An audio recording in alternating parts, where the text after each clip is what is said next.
Responsibility centre किसी भी organisation में चार प्राइमरी एक्टिविटीज़ होती हैं, चार प्राइमरी रिस्पॉन्सिबिलिटीज़ होती हैं जो कि कोई भी पर्सन परफॉर्म करता है। एक कॉस्ट की, कॉस्ट कहाँ कहाँ लग रहा है और कैसे उसको मिनिमाइज़ करना है।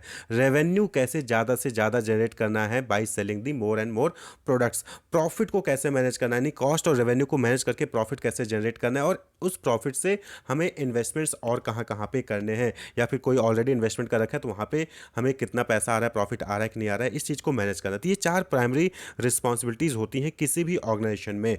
अब ये ऑर्गेनाइजेशन में क्या होता है कि कहीं पे कोई एक पर्सन ही सारी रिस्पॉन्सिबिलिटीज़ को निभा रहा होता है, तो कहीं पे क्या किया जाता है, इसको डेलीगेट कर दिया जाता है, इस रिस्पॉन्सिबिलिटी को डेलीगेट कर दिया जाता है। तो वहीं पे सेंट्रलाइज और डिसेंट्रलाइज का कॉन्सेप्ट आता है। सेंट्रलाइज में क्या होता है कि सारी रिस्पॉन्सिबिलिटीज़ वो खुद ही देख रहा होता है, यानी कि कहाँ पैसा लगाना है, कहाँ से प्रॉफिट कमाना है, कैसे रेवेन्यू जनरेट करना है, कॉस्ट को कैसे मिनिमाइज करना है, वो सभी का सभी रिस्पॉन्सिबिलिटी वो खुद ही मैनेज कर रहा होता है। ठीक है, तो उसको कहते हैं सेंट्रलाइज। ये नॉर्मली आपको छोटे मोटे दुकानों में मिल जाएगा, वहाँ पे अभी भी सेंट्रलाइज है कि क्या होता है कि जो शॉप ऑनर होते हैं वो खुद ही सारी चीज़ें मैनेज करते हैं, खुद ही डिसाइड करते हैं कि मुझे और शॉप को आगे बढ़ाना है कि नहीं बढ़ाना है, प्रॉफिट कितना करना है, कैसे मैनेज करना है, रेवेन्यू कैसे ज़्यादा से ज़्यादा लाना है, कॉस्ट को कैसे मिनिमाइज करना है, वो सभी रिस्पॉन्सिबिलिटीज़ वो खुद ही करते हैं। यानी कि खुद ही जो है, आप कॉस्ट कॉस्ट का मतलब समझ रहे हैं, जैसे कि आप जो है अकाउंटिंग का काम करना है तो आप या तो अकाउंटेंट हायर कर लीजिए, या तो खुद ही अकाउंटेंट का काम कर लीजिए, तो खुद ही कर लेंगे तो ये सेंट्रलाइज हो गया। लेकिन अकाउंटेंट को हायर कर लिया तो थोड़ा सा आपने क्या किया, अकाउंटिंग वाले काम को डिसेंट्रलाइज कर दिया, तो दैट इज डिसेंट्रलाइजेशन। डिसेंट्रलाइजेशन में क्या होता है कि आप रिस्पॉन्सिबिलिटीज को दूसरे को दे देते हो। डिसेंट्रलाइजेशन में रिस्पॉन्सिबिलिटीज को दूसरे पर्सन को असाइन कर देते हो, किसी डिपार्टमेंट को, किसी मैनेजर को असाइन कर देते हो। तो जैसे क्या होता है, अब सपोज कर कि बड़ा ऑर्गेनाइजेशन है तो वहाँ पे सभी जो पूरे टास्क को अकेले कोई पर्सन परफॉर्म नहीं कर सकता है। जैसे कि आपको पता है कि लिबरलाइजेशन है, ग्लोबलाइजेशन है, कंपनीज दूसरे दूसरे कंट्रीज में, मल्टीपल कंट्रीज में अपना बिजनेस फैला रही हैं, तो अकेले एक जगह बैठ के आप सभी जगहों का मैनेज नहीं कर सकते हो। तो इसलिए डिसेंट्रलाइजेशन है, यानी कि आप जो है रोल और रिस्पॉन्सिबिलिटीज को डिसेंट्रलाइज करिए, आगे दूसरे को दीजिए। तो आप जो है इन चारों एक्टिविटीज को परफॉर्म कर दो। देखिए इन्वेस्टमेंट क्या होता है, नॉर्मली टॉप लेवल मैनेजमेंट द्वारा परफॉर्म किया जाता है कि इन्वेस्टमेंट कहाँ करना है, कहाँ करना है, ये टॉप लेवल के मैनेजर ही डिसाइड करते हैं। जैसे कि प्रेसिडेंट, जैसे कि आप टाटा का एग्जांपल है, टाटा मोटर्स है, टाटा केमिकल है, टीसीएस है, टाटा एयरलाइन है, तो अलग अलग बिजनेस यूनिट्स हैं।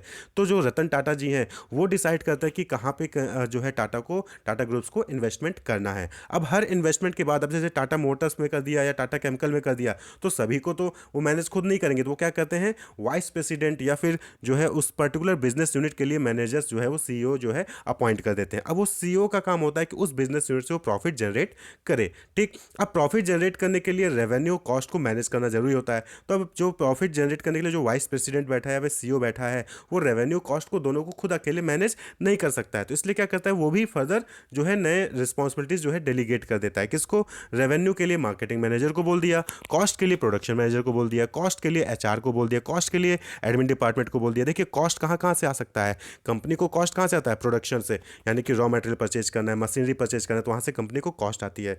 एचआर से एम्प्लॉय को सैलरी देनी है, एम्प्लॉय को ट्रेनिंग डेवलपमेंट है, तो वहाँ पे कॉस्ट आता है। ठीक है, एडमिन डिपार्टमेंट से, अकाउंट डिपार्टमेंट से, यहाँ से कॉस्ट आता है। तो कॉस्ट को कैसे मिनिमाइज करना है, वो किसका काम हो गया, उस पर्टिकुलर डिपार्टमेंट का, मैनेजर का, प्रोडक्शन मैनेजर का, एचआर मैनेजर का, या फिर अकाउंट मैनेजर का, इन सब का जो है, फाइनेंस मैनेजर का, इन सब का जो है काम हो गया कि आप जो है कॉस्ट को मिनिमाइज करिए। वहीं पर रेवेन्यू का किसका काम हो गया, मार्केटिंग मैनेजर का, कि मार्केटिंग मैनेजर या सेल्स मैनेजर जो है वो सेल्स को ज़्यादा से ज़्यादा जनरेट करे, जिससे कि ज़्यादा से ज़्यादा रेवेन्यू आए। और फिर इन दोनों को मैनेज करके प्रॉफिट जनरेट करने का काम किसका हो गया, वाइस प्रेसिडेंट या सीईओ का। और फिर जो पैसा आता है उसको डिसाइड करना कि कहाँ पे इन्वेस्टमेंट करना है, और कहीं से इन्वेस्टमेंट किया तो प्रॉफिट आ रहा है कि नहीं आ रहा है, उसका काम किसका हो गया, प्रेसिडेंट का। तो ये डिसेंट्रलाइजेशन है। यहाँ पे क्या होता है, कामों को, रिस्पॉन्सिबिलिटीज को डिसेंट्रलाइज किया जा रहा है। तो रिस्पॉन्सिबिलिटी सेंटर यही होते हैं। कौन से होते हैं, रिस्पॉन्सिबिलिटी सेंटर का मतलब क्या हो गया कि responsibility centre refers to a particular segment और यूनिट ऑफ एन ऑर्गेनाइजेशन, ठीक है, for which the particular manager और एम्प्लॉय और department is held responsible and accountable for its business goal and objective. तो जैसे टाटा में क्या हुआ कि रतन टाटा जी ने टाटा मोटर्स खोल दिया, टाटा केमिकल खोल दिया। अब टाटा मोटर्स और टाटा केमिकल को दोनों को मैनेजर अपॉइंट कर दिया। वो मैनेजर रिस्पॉन्सिबल होंगे कि कहाँ से प्रॉफिट, कैसे रेवेन्यू, कैसे कॉस्ट को मिनिमाइज करना है, रेवेन्यू कैसे बढ़ाना है, प्रॉफिट कैसे इंक्रीज करना है। रतन टाटा जी का काम क्या था, इन्वेस्टमेंट का। अब इन्वेस्टमेंट को कर दिया, अगर प्रॉफिट आप जनरेट करके नहीं दोगे तो रतन टाटा जी उसको बंद भी कर सकते, तो उस यूनिट को बंद कर देते हैं। तो रिस्पॉन्सिबिलिटी सेंटर यही होता है कि आप सारी रिस्पॉन्सिबिलिटी खुद न लेके उसको डेलीगेट करिए। रिस्पॉन्सिबिलिटीज को जो है डिफरेंट डिफरेंट ऑर्गेनाइजेशन को, डिपार्टमेंट को या फिर पर्टिकुलर मैनेजर को या एम्प्लॉय को रिस्पॉन्सिबल बना दीजिए कि आप रिस्पॉन्सिबल हैं रेवेन्यू कैसे जनरेट करना है, आप रिस्पॉन्सिबल हैं कि कॉस्ट कैसे मिनिमाइज करना है। तो यहाँ पे जो रिस्पॉन्सिबिलिटी सेंटर में होते हैं 4 इंपॉर्टेंट टाइप के रिस्पॉन्सिबिलिटी सेंटर होते हैं जो कि आपने अभी पढ़ा। सबसे पहले आपने देखा कॉस्ट सेंटर। कॉस्ट सेंटर यानी कि जहाँ से कंपनी को कॉस्ट आ रहा है, जैसे प्रोडक्शन डिपार्टमेंट कॉस्ट आती है, मेंटेनेंस डिपार्टमेंट कॉस्ट कंपनी को आती है, human resource department cost company को आती है। तो यहाँ पे जो मैनेजर्स होते हैं वो रिस्पॉन्सिबल होते हैं कि कैसे कॉस्ट को मैनेज किया जाए, यानी जो भी उनको बजट दिया गया है और टारगेट दिया गया है उसको कम से कम कॉस्ट में अचीव करें। तो that is cost centre manager की रिस्पॉन्सिबिलिटी। इसी के से दूसरा आता है रेवेन्यू सेंटर। अब रेवेन्यू सेंटर मतलब कि कहाँ से रेवेन्यू आए, कैसे सेल्स ज़्यादा से ज़्यादा जनरेट किया जाए। This segment is primary responsible for attaining sales revenue. The performance would be evaluated by compare the actual revenue attend with that the budgeted revenue. यानी कि अब रेवेन्यू सेंटर जो रेवेन्यू मैनेजर है वो यहाँ पे देख सकता है कि हमने बजट किया था कि एक महीने में हम 1 लाख यूनिट सेल करेंगे, लेकिन हम 50 या 60 यूनिट्स ही सेल कर पाए, 50 या 60,000 यूनिट ही सेल कर पाए, तो वो वहाँ पे कहीं ना कहीं वो लॉस में जा रहा है। तो उसको मैनेज करना है कि सेल्स टारगेट को कैसे अचीव किया जाए। इस तरीके से प्रॉफिट सेंटर का जो मैनेजर होता है वो रिस्पॉन्सिबल होता है रेवेन्यू और cost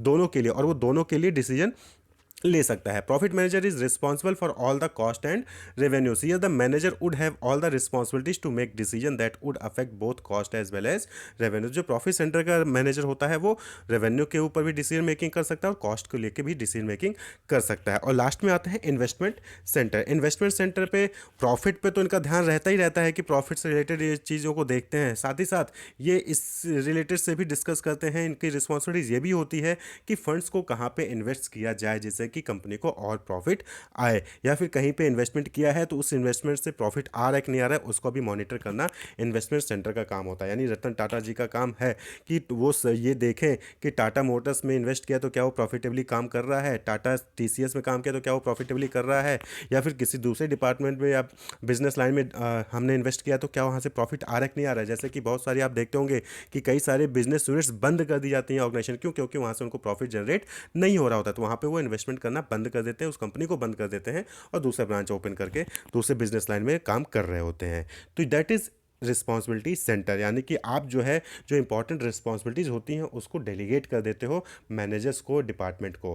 cost centre production manager देखेगा, रेवेन्यू सेंटर सेल्स मैनेजर देखेगा, प्रॉफिट सेंटर सीईओ देखेंगे, और इन्वेस्टमेंट सेंटर जो टॉप मैनेजर के लेवल के बैठे हैं टॉप मैनेजमेंट पे वो देखेंगे। तो रिस्पॉन्सिबिलिटी सेंटर से फ़ायदा ये होता है कि इससे आप कॉस्ट को कंट्रोल कर सकते हो, पहला फ़ायदा। दूसरा, डिसीजन मेकिंग में आसानी होती है, यानी सारे डिसीजन मुझे ही नहीं लेने हैं, सारे डिसीजन अपने अपने लेवल पे लोग ले सकते हैं, और यहाँ से परफॉर्मेंस भी जो है वो इम्प्रूव होती है ओवरऑल डिपार्टमेंट की और ओवरऑल ऑर्गेनाइजेशन की भी। तो होप आपको समझ में आएगा क्या है responsibility centre. Wish you all the best, keep watching.